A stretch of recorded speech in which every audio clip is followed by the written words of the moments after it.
Kompania e Gjikuria është pezulluar në aktivitetin e saj dhe është ndëshkuar nga Inspektorati Kombëtar i Mbrojtjes së Territorit, pasi është kapur në krim mjedisor duke hedhur dhera dhe inerte në fshatin Dhërmi. Këto pamje tregojnë masakrën që kompania e Gjikuria kishte bërë në një prej zonave të cilësuar si perle Bregdetit shqiptar. Drejtoria qendrore e IKMT-s njofton se kreu inspektim në zonën e Dhërmiut, ku konstatoi një vend depozitim mbetjesh inerte dhe dhera të dala nga gërmimet e kryera nga kompania e Gjikuria në krye të fshatit turistik. Veprimet zbuluan shkeljet e shumë fishta që kompania po kryente, mes të cilave rezultoi dhe subjekti Gjikuria, i cili nuk ishte i pajisur me leje mjedisit të tipit B, çka është detyrim ligjor. Për shkak të këtyre shkeljeve të konstatuara, IKMT mori masën administrative dënime gjop në vlerën 1 milion lek. Inspektorati Kombëtar i Mbrojtjes së Territorit gjithashtu ka vendosur menjëherë edhe masën e pezullimit të aktivitetit të kompanisë Gjikuria deri në pajisjen me lejen për kacet sipas legjislacionit.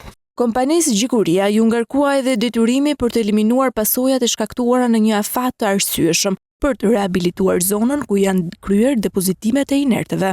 Inspektorati Kombëtar i Mbrojtjes së Territorit ka nisur inspektime në të gjithë vendin për lishmëri në respektimin e normave dhe standardeve në fushën e planifikimit, zhvillimit, mbrojtjes së territorit e disiplinimit të punimeve në ndërtim apo menaxhimit të integruar të burimeve ujore e të tjerë.